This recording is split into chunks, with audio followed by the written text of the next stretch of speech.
I'm thinking something like...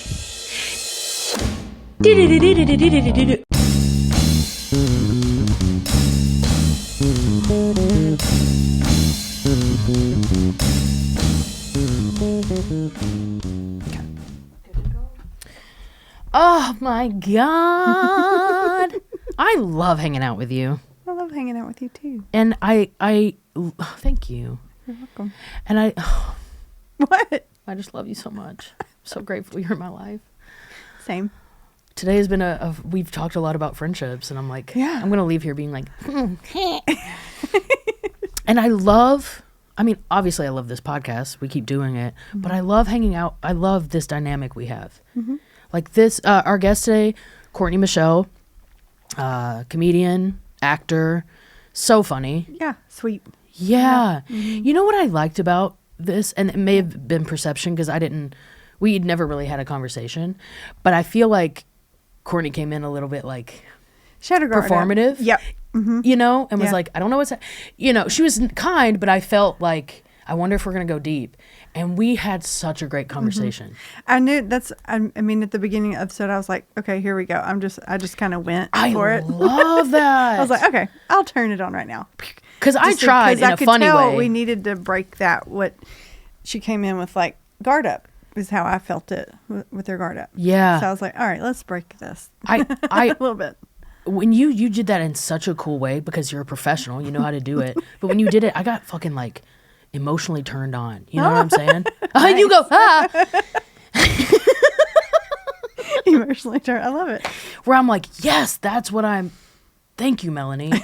That's why I love you as a co-host and like you're just great at what you do, and like you fucking nailed that shit. And you did it in a way, it was direct, but it allowed her to go right in. And she did. I was like, let's see how she responds. Yeah. But she opened up and shared. I loved it. It was a good conversation. It really was. It really was. I like her a lot. A bright, loving, fun energy. Yeah, very much. Yeah, and you're gonna love it too. Make sure you follow Courtney Michelle. She gives her socials on the end. And I also want to say, I keep forgetting this, but I am on perpetual tour, and please go. Number one, sign up for my text list. It's in all the bios on every single social media, LinkedIn, Grubhub, TikTok, literally any app that you have, I'm on there. Okay. Sign up for my text list. That's how I let you know that I'm going to be in your city. If you're like, you never come to Phoenix, Arizona, that's because I don't know that you want me there. But if you sign up on my text list, I'm like, oh, so-and-so wants me in Phoenix. So please sign up. It's free. It's how I let you know when I'm in your city. All my dates are on my website, amberautrycomedy.com. Thank you for listening to this podcast. Please leave a 5-star review. It's free. It helps grow the podcast immensely. Like, you don't even know how much it helps. And thank you for listening. I'm sorry to telling you to do a million things. I'm also just glad that you're here. Is there anything you want to like plug for your business? If you're a therapist that works with trauma in the Nashville area, I am wanting to bring on another person to our team because one of our beloved therapists is having a baby and she's going on maternity leave for quite a while. So but I mean, I have stuff brewing that's not out yet, so stay tuned. But yeah, if you have a desire to work with me in any way, just reach out. Beautiful. Or my team. My team is great. Love. Yeah. And that's Trauma Therapy Nashville, in case you don't know. Yes. Thanks. Forgot about that part. That's she's like, you'll find me. But yeah, enjoy Courtney, support her. Yeah. We love the conversation and we know you will too. Yeah. Thanks. Bye. Bye. Cameras. Courtney. Hi. Hi, little cutie. You know what's so interesting? Tell me. Give it to me. Give it to me now. You're hilarious. Oh, that's so nice. So are you. Thank you so much. Yeah. We didn't meet for long. No. Like, Say that again in a way that makes sense. we met for like 2 minutes. Oh, I see what you're saying. Yes, correct. You know what I'm saying? Yeah. But where it was at that show that was the 90s show, wasn't it? Was it the show that was the 90s show? No. I think I taught, like, I have accidentally gone to your show, like, 4 or 5 times. That's kind of a backhanded compliment. That's what to say. I kind of wind up at your show. You're like, why am I Just here? say you come to my show. I've been to a million of your shows. I'm obsessed with you. I also know where you live. You have a weird fascination with broccoli. It's a whole thing. No, but I've gone to shows and you've done sets and you're so. Can I curse? No. We don't curse. Oh, you're yeah. so fucking funny. Thank you. And yeah, so we have. I think don't we have the same manager too? Shut up. Who's your manager? Rachel. Heffler? Yeah. Shut the hell up. So we have the same manager. I knew that because I do my research. And this is you literally didn't know what this podcast was about. That's true. I do my research. What are we doing here? I do limited research.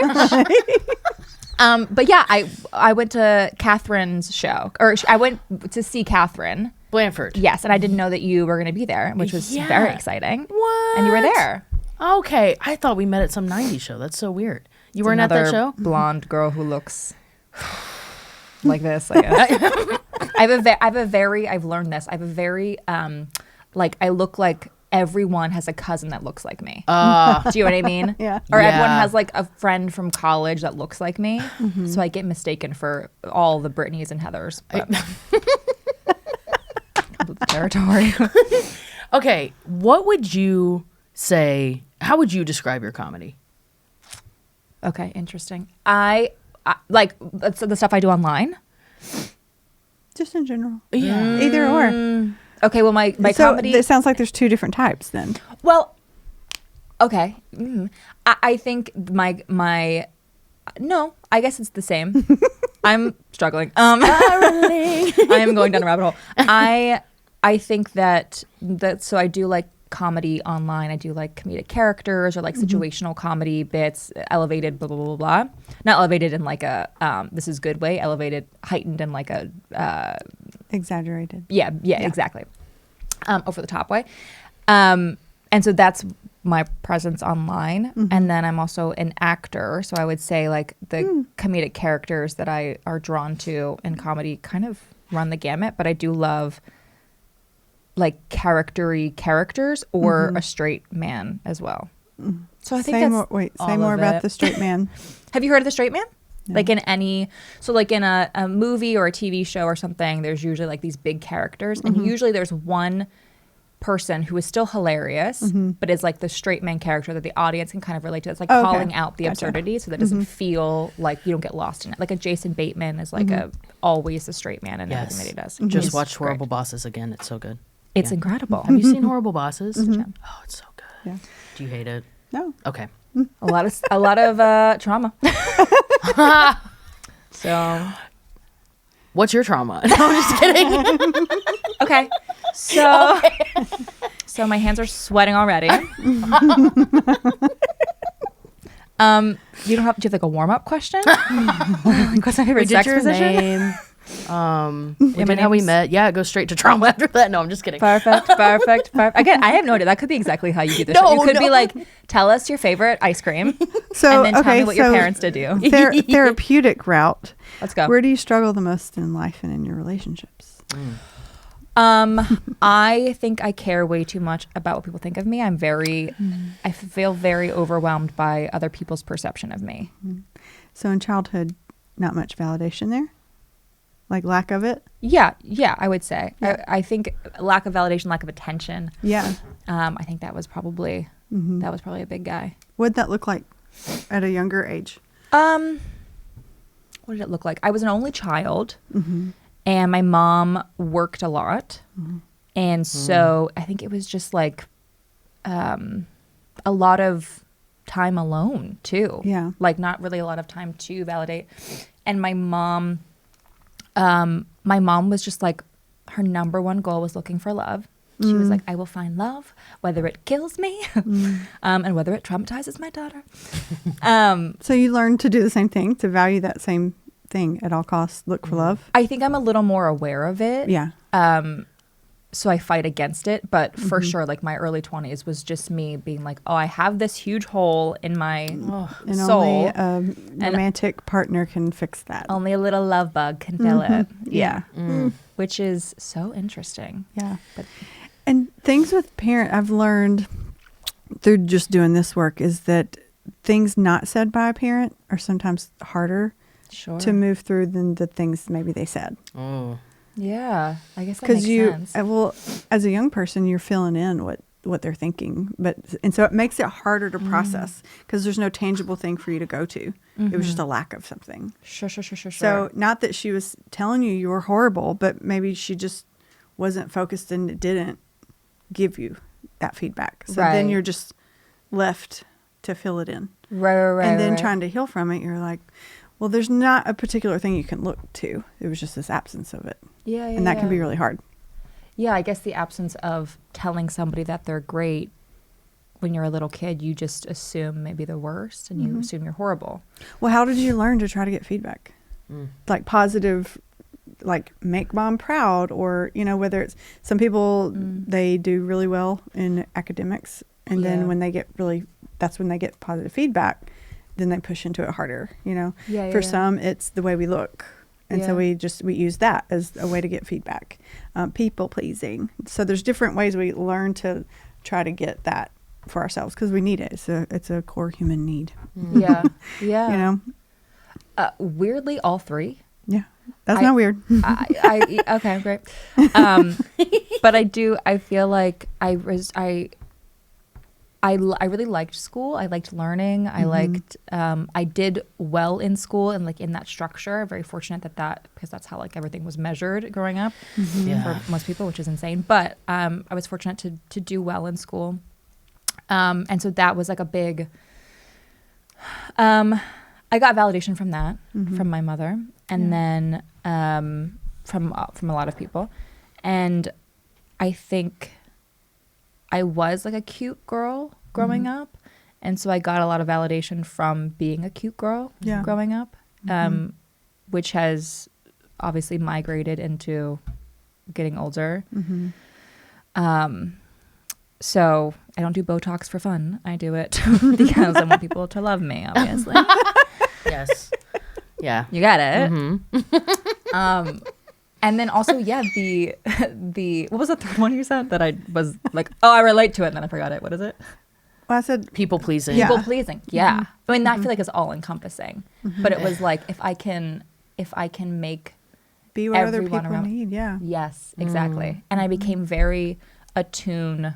I just feel like I have that spidey sense wherever that comes from that a lot of people have, where it's like I'm so aware of whether or not I feel like someone is bored with what I'm saying, or if I feel like they are distracted by something, or Girl, I feel this. You know what I'm saying? I feel it. Just like it's so tingly.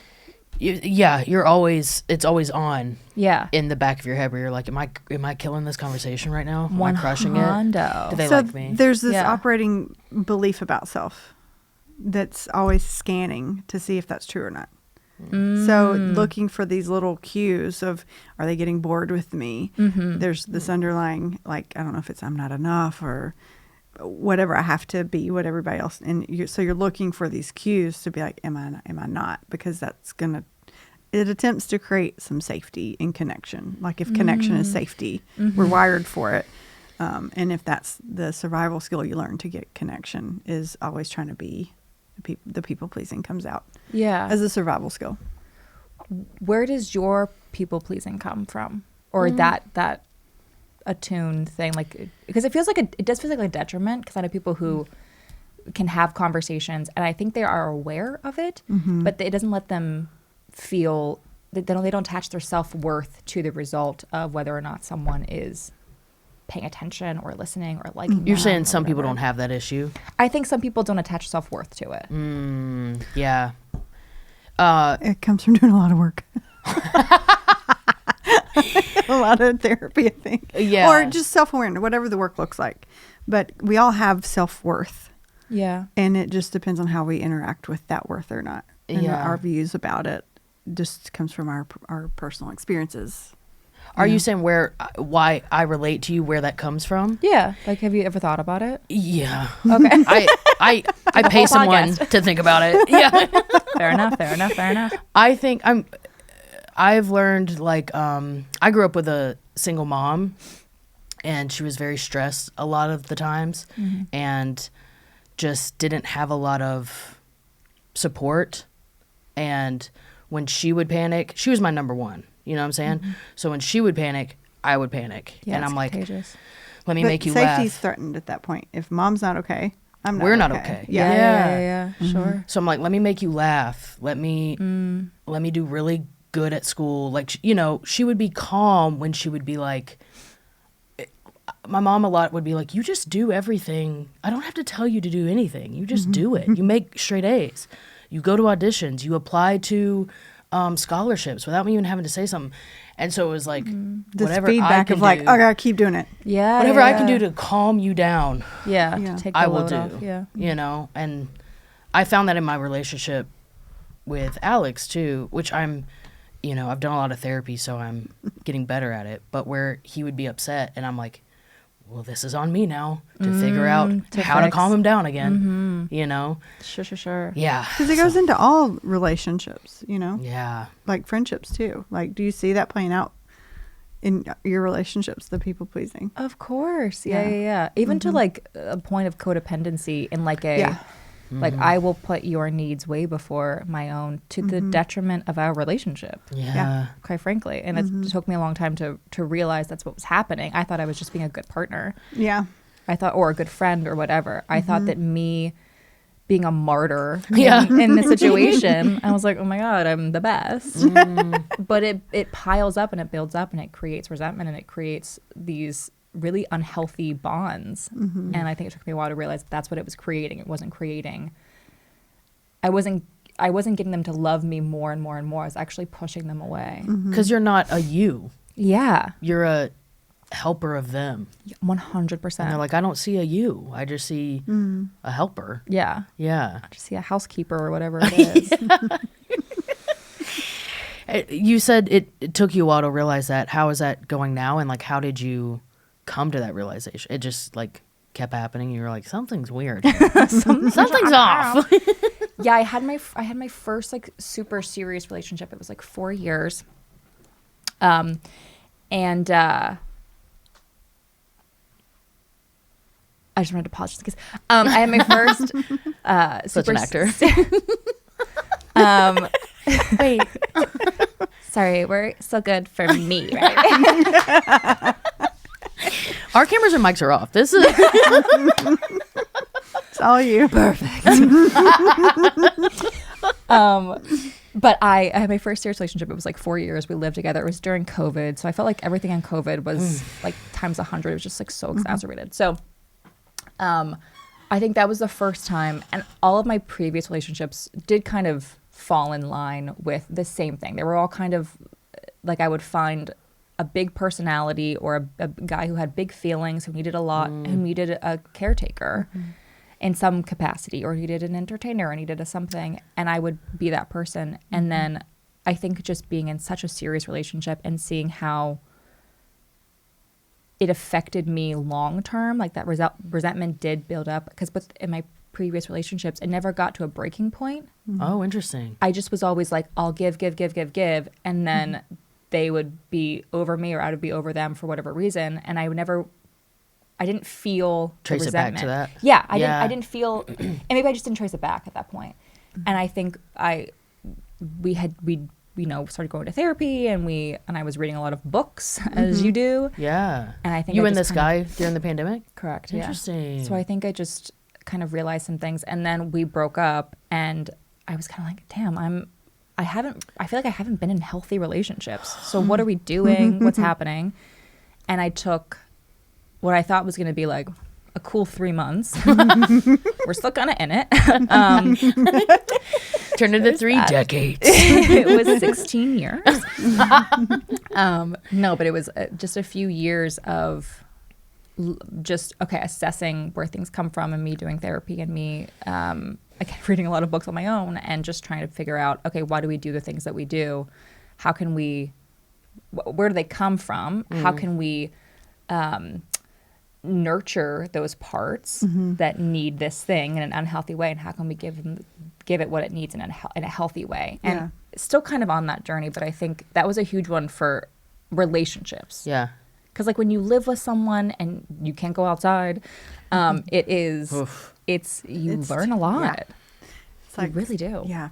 Intense. It It was does super speed intense. things along. Yeah. Very fast. Yeah. It almost like, not trauma bonds.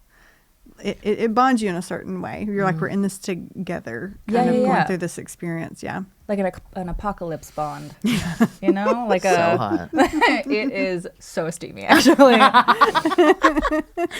When my you, kink. what, how do you nurture that part? Yeah. I think it's been a lot of like, trying to figure out again why I do the things that I do, and figuring out that the person that I'm mad at for doing those things is like a little baby. Or like a little girl. And that was like huge for me. That's Yeah. big, yeah. Yeah. Which I know it's kind of cliche, but that was huge for me. That was a big, no, we have to love this little girl because she's a little girl. Not be ashamed. And not be ashamed. Yeah. Yeah. And I think it's just reiterating. I think it's also like finding, I took 2 years to figure out why I'm great. And that was a journey I feel like people don't talk about that specifically because it sounds kind of shitty, but I feel like just really focusing on the things that make me great. And a lot of like, I will say my career kind of took off, and that was a huge part of it. Part of what? I don't know. I don't know if it was a part of me loving myself or my loving myself was a huge part of my career taking off, but Both. maybe Yeah. maybe it's just synonymous. You got it. How many times did it take her? Yeah. I want to know. You're so We've been proud. doing this 3 years, and today's the first time I've said something smart. No, I'm fucking. Well, everybody gets one, so I win as a win, baby girl. It's a mindset that you live in where you respond like that. It's a mindset. Yes, 100%. And it takes a while to shift and get there, but yeah. But that exactly is part of why this podcast exists, and what we were literally just talking about a couple hours ago. Comedians, artists, in my experience, have a very hard time saying how great they are. Yeah. Well, they're actually start out thinking the opposite. That they have to like Yeah. shit on themselves to be funny. Yeah. Or that we don't think we're enough, so then we have to perform in order to fill that hole. And in some capacity, some way, shape, or form, is at least how I've always thought of it. Right. And also fame. I was thinking about this too, like getting a lot of people to like you feels like the solution to not feeling like you were loved enough, which is crazy. That'll never happen. It's Right. it's literally two different L words. But for so long in my brain, I was like, if I can get everybody in the room, if I can get everybody in the town, if I can get everybody on the internet, Oh, that's a big one. That's a big Everybody one. on the internet, every single person. YouTube especially. Ooh, Well, that's brutal over there. yeah, it's dark. But yeah, I thought maybe that it would fill the love hole or whatever it is, and it's so interesting that. But it was a huge catalyst to perform or to create or to do these things or to be funny or to whatever. And there's a different catalyst now. Sometimes, some days, but that was a huge one too. Just What is the different catalyst now? I think the different catalyst now is it's so funny. I are we allowed to mention Tony Robbins on this podcast? Absolutely not. Okay. And And that's can fair. curse, but do not. You can get naked, but if you mention Anthony Robbins, Not Anthony. I know. Government The name. full government name. Yes, of course you can mention him. No, I just If it's in hate and spite. No, I'm just kidding. only if it's his address and how you can murder him. But his Awaken the Giant Within book a million years ago was like one of the first books that I read. I think I was just in the right place to read it, where it really like penetrated. I was living in LA and I was just like really living a really shitty existence, thriving, but Ubering. So neither here nor there. But that book like really penetrated, and he has like the 6 human needs or whatever. I don't know if you're familiar, and it's a little more black and white than I think anything ever is. But it, for some reason, like again, penetrated. Like I stuck. It's for a some place to reason. start. It's a place to start. It's a place to articulate what you need and what you're doing. And one of the ones that I really resonated with was the need of significance, right? Which I think a lot of that's the validation. 100%. It's core need. I recently listened to a podcast with him like following up. Like he had like an update to his 6 human needs that he did not include in his previous book that I've been following like a Bible for 7 years. Could have at least sent me a text or something. Had to hear about it for a different podcast. But he essentially was like, yes, it's a huge human need and it can be why you do things, but it shouldn't be what you strive for because then you'll have an entire existence of comparing yourself to other people. Because how else will you know you're significant if you're not comparing what you have or what you're doing or whatever to the others around you and the other things around you. I know. I was like, yeah, that makes so much sense. I hate it. Yeah. And he goes, you're like, I'm good at doing that. but yeah. I have a little competitive nature to me. Like, let's go. Yeah. But it made all the sense. He was like, no, people who what's the word? Operate from Like their knee-jerk reaction is to go for significance, or that's where they seem to be putting a lot of their worth or whatever in that. Lean more towards love and compassion, because that's where the actual you think you're going to get fulfillment from the significance, but what you're actually get fulfillment is from love and compassion and contribution. Yeah. So now what I know, it's like the actual thing that fills the hole, which makes so much sense. But when you break it down in these like elementary, there are 6 things and one thing does this, blah, blah, blah. you're like, I can just do this. Yeah. I'm like, that makes sense. Yeah. So, that is what I'm trying to now do is with especially like content online, especially like, because it's so numerical and it's so easy to analyze and be like, I'm doing better or worse than this person, or I'm doing better or worse than I used to. And it's so black and white.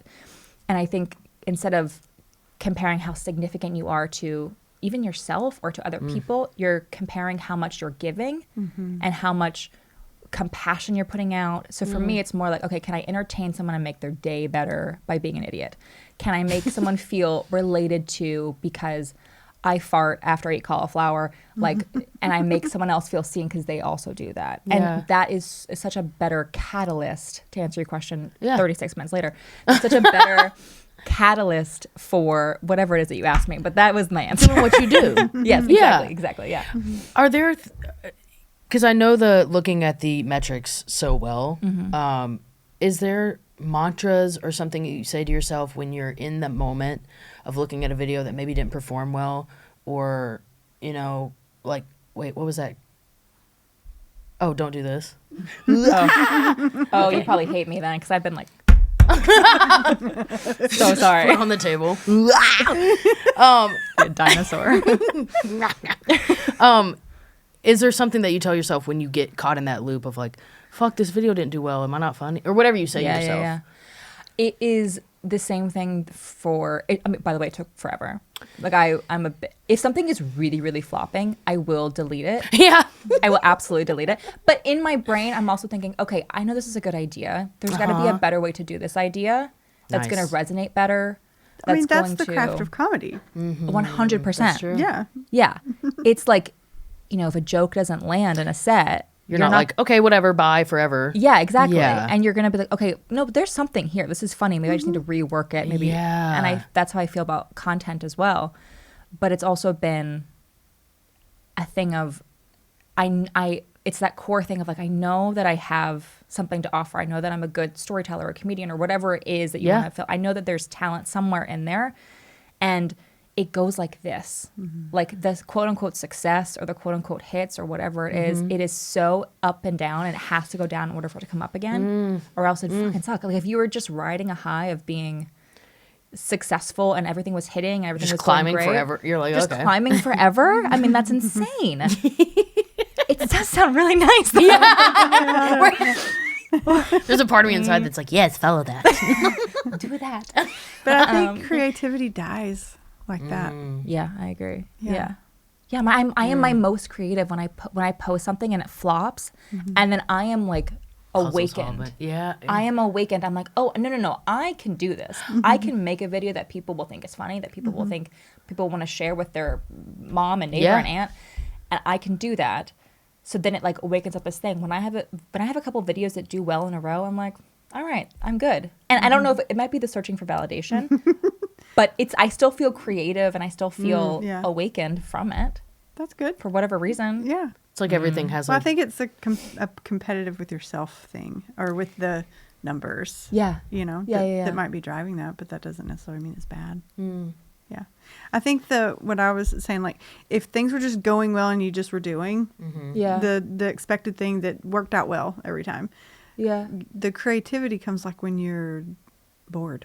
When you're still, and where it gives you space for that to happen. Yeah. And so I think That's you so would, true. You would lose your creativity. That's so true. If So things true. just kept, you would have no reason to shift and do anything different, or to think Yeah. different. Yeah. Because it's also, going back to Anthony, it's also Anthony, we know him by his real name. His full name. Anthony R.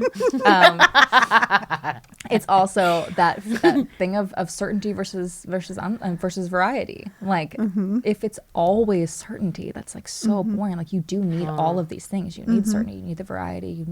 You do need some significance. Like if you feel so insignificant your whole life, oof. Yeah. You need to feel significant to the people around you in some capacity. So, yeah, I also think that it's just like fulfilling wise.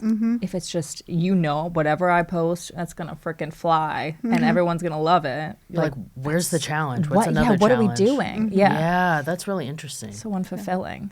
Wait, What's yours? Because you make content online too. So, like, how do you deal with it? If you post a video or even like in real life? on the stage? Yeah, like if you're like doing a set and it is bombing, what do you tell yourself in the moment? I would just be like, I'm done. Bye. Walk off. Yeah. Sometimes, I mean, I think it varies Okay. depending on like where my mental's at, where the day has been, you know what I'm saying? But sometimes when a joke doesn't do well and people are like, what? I kind of think that's hilarious. Because Okay. I'm like, You like laugh at y'all don't it. get that? That's hilarious. Like one time I was at a mic and I said a joke and a girl in the front row was like, I don't understand why that's funny. And I'm like, I love that you felt you had to utter She those had to words. say that. Yeah, She couldn't just be like, I don't get it by not laughing. She had to literally voice. Yeah. I was like, I can't help. I just go, I can't help you with that. Which is also hilarious. Hilarious. Yeah. And that's not for me to do. But thank you so much. I think Interesting. it's so funny too because I gravitate towards comedians who nothing is this binary, but I do feel like there are a lot of comedians who don't like people. Yep. Who aren't do you know what I'm saying? Like who aren't interested by people. They don't like people. Yes, and you can tell. And you can tell. Mm-hmm. But I can tell watching you, like you like people. I love And that you're you said It's interested like a in big people. party. It's like a big gathering of your friends when you do a show. Yeah. I love You're like, that. let's all talk. Let's hang out. What do you want to say? Let's Yeah, do it. that's how I feel. No, I love it. I love people. I literally, Yeah. when people are like, what made you go full time? I'm like, I'm leaning up against the counter. I'm a server. And I'm like, this is making me hate people. This job makes me hate people. And I know to my core, I love people. So I got to switch it up. So that's part of the reason I love comedy. Fuck yeah, dude. No, it's so obvious too. And I remember there was a show that I went to and none of the everyone was bombing. Oof. And everybody was blaming the room. Everybody was blaming Classic. the room. And, no, Are truly. you guys dumb? Truly. And then, sorry, plot twist, you came up. You know? And it was less about people you almost were like, no, like we're in this together. Like I'm Yeah. going to make you laugh because why the fuck else would we be here? It was less about like, Guys, I'm performing. yeah, it was like, why aren't you laughing at my genius jokes?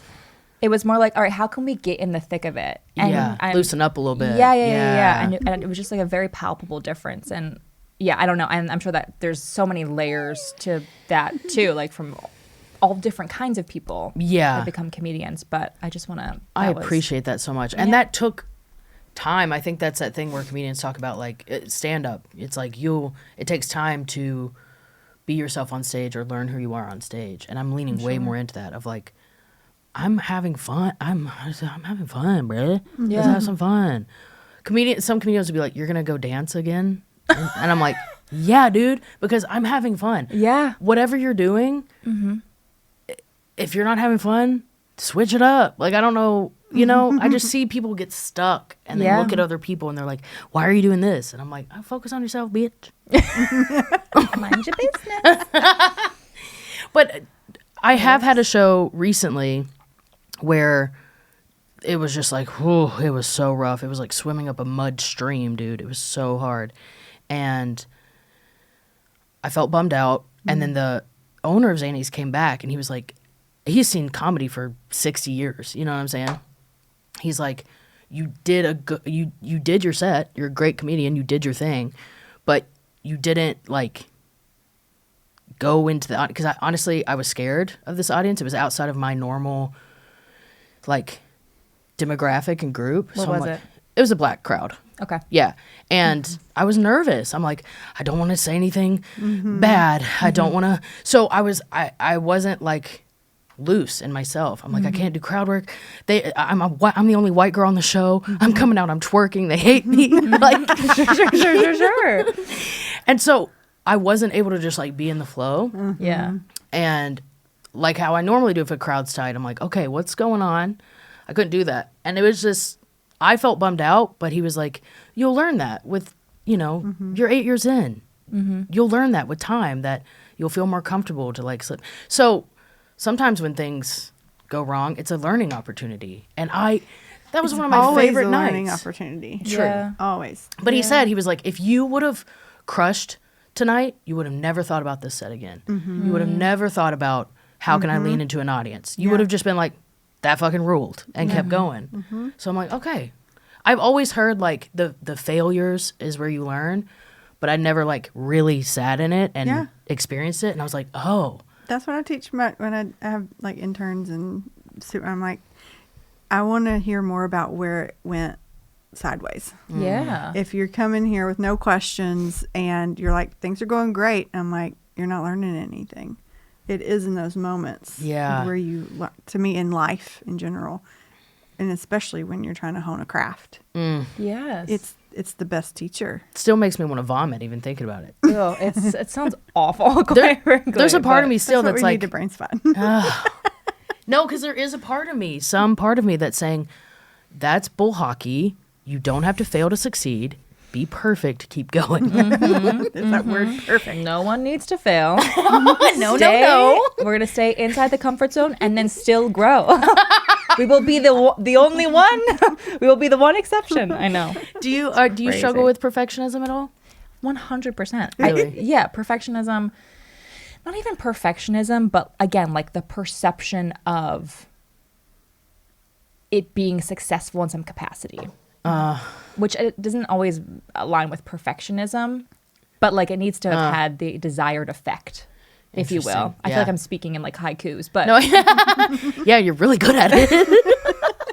and the flower washed upon the shore. I don't remember. I don't even remember what they are. Damn it. Yeah. But yeah, of course. I think again, yeah, it is that like, oh, I had a friend once that summed me up perfectly, and I've been so aware of it since.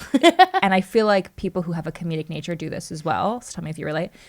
I sometimes will, if I'll say something or do something or whatever, I will immediately think of the person who hates me most in the world and judges me most, what they would say. Oh, interesting. And I will get ahead of it. And I will, and it can be a self-deprecating joke, or it can be like, I crushed that audition. Now, it was a really good role for me, and like I really had a leg up, and I really only got it because of this and this. Wow. But I did. But even in a conversation with someone, I will lay out these stipulations as to why. It's the inner critic. It's the inner critic, but it is like, I'm like, the inner critic is so mean. Well, they use all these past experiences as fuel. Exactly, of course. And you know who knows all the past experiences about my life? You. Me. I'm so powerful. Me. Oh, sure, shake. So yeah, and Yeah. I'm very aware of them. And You still do that today? I'm more aware of it. So I really struggle just being like, yeah, I'm good at this thing. Yeah. And I know it, Uh-huh. but to say it out loud feels indulgent. Interesting. And so I do tend to cut it with some sort of self-deprecation or something. And so I'm working on just letting it exist. Yes. And I feel naked and it feels weird. Like just being like, I am good at this thing, fill in the blank. And then just sitting there and not having to qualify it with anything else. Yeah. Terrifying. Do you? Oh, I love this because I love it because I want to. I've become good at that of saying I'm good at this. Yeah. Or like someone the other day was like, your audience reflects you. Like they're such good people, and I was like, yeah, I know. And she was like, that means you're a good person. I was like, I am, and she goes, like I was like, illegal. no, I believe that. Yeah. But like witnessing people being like, that was weird that you just like were nice to yourself. And so from my perspective of like learning to be better, I want to like save my Yeah. friends. When you're saying this, I'm like, I want to be like I have a friend who I'll give a compliment and before even thank you or anything, she'll do that. Like Oh, that's how she yeah. receives the compliment is like, Yeah, same. well, I'm a dumb bitch. And I'm like, okay, that has nothing to do with your hair. I'm like, I said, I like your shoes. I don't know. Okay. well, I suck. I'm like, okay, I guess that was a thank you or an I agree. Yes, totally. Yeah. Yeah, I know. That's really, but good for you for trying. Damn, what the fuck? It's fine. It's fine. I'm going to cry. No, but it is the crazy part is that I do believe it. That you're good. Most days, Yeah. I can say to myself, I'm a good person. I'm funny. I'm smart. I'm hot as fuck. You wouldn't be doing it if you didn't believe it. Exactly. Who would be putting themselves out there in any capacity if they didn't actually think that they were hot shit? Right. But to say it, I think what's happening in my brain is I'm immediately aware of what the other person is ultimately judging themselves on, but judging me on. I know, yeah. But when you said that you're the whole thing with your friend, I was like, oh, what a gift to give that friend the permission to feel that way about themselves. And so now I'm like, well, fuck, I want to do that because I would much rather give someone the permission to feel that way than relieve them of their own insecurities that they feel via me. Does that make sense? Yep. Like that feels like a higher purpose Yeah. than me being codependent and making sure they don't feel uncomfortable with me being confident. I would much rather give them permission to also feel confident, as uncomfortable as it may be. Yes. So that might have just... All right, I'm changed. I'm fixed. Different. No, I'm fixed. You just take off the headphones and leave. Thank you guys. This is great. Venmo me. Quite frankly. Do you have people in your life that, because we were just talking about this too, I have very few people, small amount in my life, that I can, that talk about themselves in a good way, and I talk about, and it's just like a flow. Do you have people in your life that when you say, I'm really funny, I'm really smart, I'm really beautiful, they're like, yes. And they really vulnerably mean it. They're not like uncomfortably like, yes, girl. No, I am so lucky that now I do. I didn't Nice. previously. I tended to surround myself with very insecure people Yeah. because it felt comfortable. Now I'm so lucky I have a lot of friends that are so secure in themselves and that I could actually like be like, I'm having an amazing time. I'm doing this amazing thing and they are truly happy for me. And I feel so grateful now that I do have that. And for the people that I don't feel that way about, but they're still good friends, it is easier now because I actually feel it, if that makes sense. Feel what? Actually feel good about yourself? Like if I can feel my friends being insecure about something that I've said or done, or like the saying I'm great and them feeling insecure. Right. I don't know that I necessarily am not friends with people like that, but it doesn't boomerang back as often as it always did, like in my 20s. And Like so I you would think- match their energy. Yes, I'd be like, Yeah. you're right, I am insecure. Let's sit and revel in our insecurities. Again, and there's a difference between like laughing about the dumb shit you did because Yeah. you were insecure, and like that is I also have that with my friends. Like, why did I say that to him when I or her or them? Like, Right. why did I, say this to the cashier when they don't give a shit about me? And it's funny to like to revel in that as well. Yes. Because they are also open and vulnerable, and I think those are the friends that I've curated now being in my 30s. And it's just night and day. That's so nice, dude. Yeah, it is. And I'm glad you have it too. Yeah. And I'm sure you have no one good, so. None at all. No, I was telling her I was telling her I have a small amount. Yeah. And I was kind of like bummed about that lately, where I'm like, the amount of the kind of friends that I like is a tiny bit of whist. Yep. And she's like, well, it doesn't have to be big. I'm like, oh, okay, fine. 1 or 2 is great. I You know. A lot of people don't even have that. I know. But you can be surrounded completely by that. Like every friend I have is like that. Oh, It took a very great. long time to let people kind of not, and I'm still friends with people, but we're not in that tight circle. Like who's in your tight circle, that has access to you and your emotions like on a daily basis. Yeah.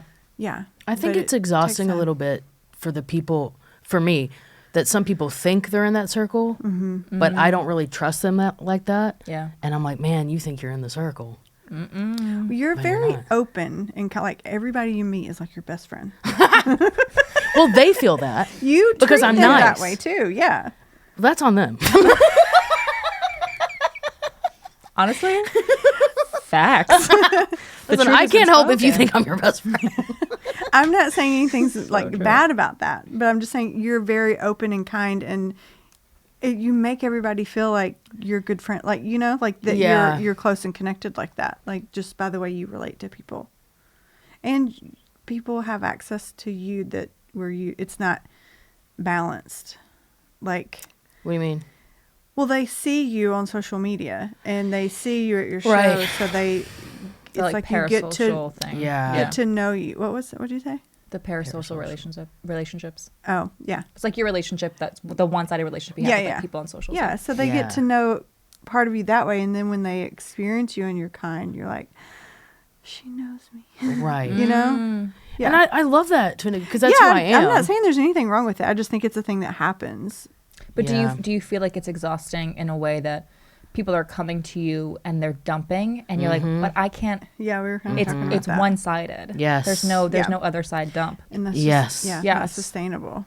It really is. Yeah. Agreed. And and I don't know, there might be an opportunity for me to, like you said, talk to them about that and be like, I feel like this is kind of one-sided, but little me is like, no, let's not do that. Why? That's uncomfortable.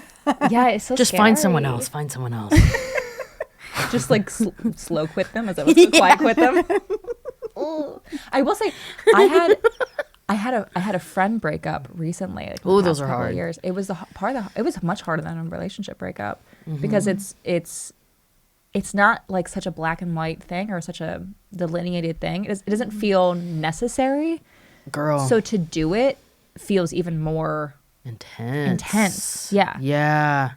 And it was rough and it was very uncomfortable, but it was so necessary. Yeah, And- you experienced that relief you feel where you didn't realize the anxiety that was there. Yeah. The heaviness around it. Yeah. You're like, holy shit. This is so different. It's so nice. I would get a phone. One of the turning points was like I would get a phone call from them, and I would just be like, oh, I would feel literally weighed down. Oh, shit. Yeah. And it's not that they're a bad person. It's just like whatever the chemistry is, I just felt burdened and weighted down, and I got to a place where the one-sidedness of it all built up a little bit of resentment. Yes. And I was like, I'm in a place now where I have to put a solid end to it because it's to this and I'm too. We'll support you don't even have to do that because I'm already feeling it. No, we'll support you though. Is that where you want to go? Yeah. The reason I brought it up was because we had another mutual friend that stayed friends with her, and that was rough. But and also I will say I've had friends that have friends with other people who felt similar to the way I felt about this friend, and they did the quiet quitting. Ooh. And I think I don't know what's better. I mean, maybe you would know. You're the adult in the room, but like, just thank you. Yeah, lead us. Because it does sound nicer to just kind of like let them figure out on their own that they don't even want to be around Sounds me. nicer to who? To me. It sounds nicer. I don't think one thing's better than the other. Like I don't think there's a right thing. Yeah. For me, clear is kind. Yeah. So I can be really clear and well, you said the clean break feels better for you. It may be harder to have that conversation, but it feels better in the long run. Yeah. Versus for some, it just depends. It depends on so many things. The relationship, the context of the relationship, and why If it's it safe. needs to end. Yeah. And because I've had both, where I've had a clear ending to a friendship, and then one that just kind of gradually started loosening and seeing each other less, and we still love this person and catch up maybe once a year, go Great. to dinner or something like that, Yeah. and or just text every once in a while, and that's just where the relationship evolved to in a slow way. And I remember one time they did ask me when we went, they're like, we don't hang out or you don't share much anymore, and they asked me why, and I said we're just very different places, and honestly there's a lot of things that I'm into and would talk about that I don't think we relate that way anymore. And I said we're just in really different places. Were they able to receive that without taking it? Okay. Yeah, she's like, okay, and because it was just it was a friend who our conversations never really went below, they stayed surface. Oh, sure. Yeah, and that's hard for me anyway, just my to have God. surface conversations. The worst. But I was going through my own deep dive into myself at the time. And they indicated they don't really have a desire to do that with themselves. And so the attempts to go deeper, we quickly resurfaced. And so it was just, it wasn't Exhausting. Yeah.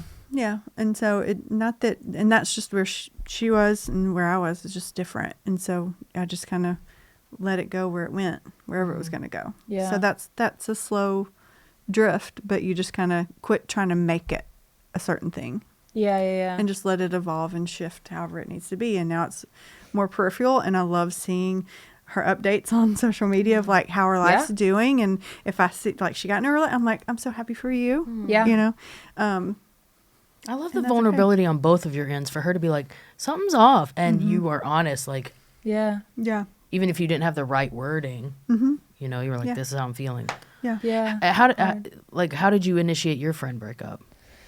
I think, now that I'm looking back on it, I think I did try to quiet quit a little bit. Like I did, I think I did like the pull back a little bit, and there was the like, hey, I miss you. Like, let's do the thing. Which is so kind and so sweet, but I just didn't feel any desire to be in that relationship anymore. And so I eventually was just like, hey, I know you felt me distancing, and I have to be honest, like I just need a little bit of a break from our friendship. And I sent it as a text, which is so shitty, but I just didn't know, because of our dynamic, the dynamic that we had established, I didn't know that I could stay true to In stick to my person. guns in person or even over That's the okay. phone. So I was like, I have to do it via text. Yeah. And man, it sucks. I had just broken up with my ex, and then and then this happened. But it really was like a calling. Like it really was. I felt like a little bit of loneliness. Yeah. Because I also feel like some of the most unhealthy relationships, romantic or platonic, they also tend, in my experience, to occupy your time a lot. So you're not nearly as like these people who like grab That's on interesting. toxically. They want to hang out all the time. And sometimes they want to Leeches love blood. they love the blood. And I Not that they're leeches, sorry. no. But I think there's like a little bit of a loneliness period after that, or at least for me, especially if I've distanced myself just from the quiet quitting version of it. It's again, those people are usually like, we had a very codependent, very I don't know, just on top of each other relationship, and so there's a little bit of loneliness that comes from like, oh, like I and that's what comes with the smaller circle too. As I have this really small circle of friends, but when all 3 of them are on vacation. I'm like, what the fuck? What am I supposed to do? You guys cannot all leave for Halloween. Like, I don't know what to do. I literally, she was like, I was like, I'll something good will happen. I'll look at my phone. I've had over the past month or so, and I'll be like, I have no one to call. And she's like, you can call me. And I'm like, you're not up at midnight. I'm not gonna call you and be like, oh my god, I had a great set. I'm like, Yeah. Can you talk to me tomorrow about that? Yeah. I'm in bed. Yeah. Yeah, I feel that. The loneliness is Yeah. part of why I don't lose the scragglers, because I'm like, I need y'all. Because they'll answer at midnight. Yes, because their brain's up whirring. They're thinking. Yeah. So you can have different kinds of friendships. They don't all have to be these super close ride or die people. Yeah. So Okay. you can have the friends that'll go deep and have emotional, deep conversations and work through stuff with you. You can have the fun friends.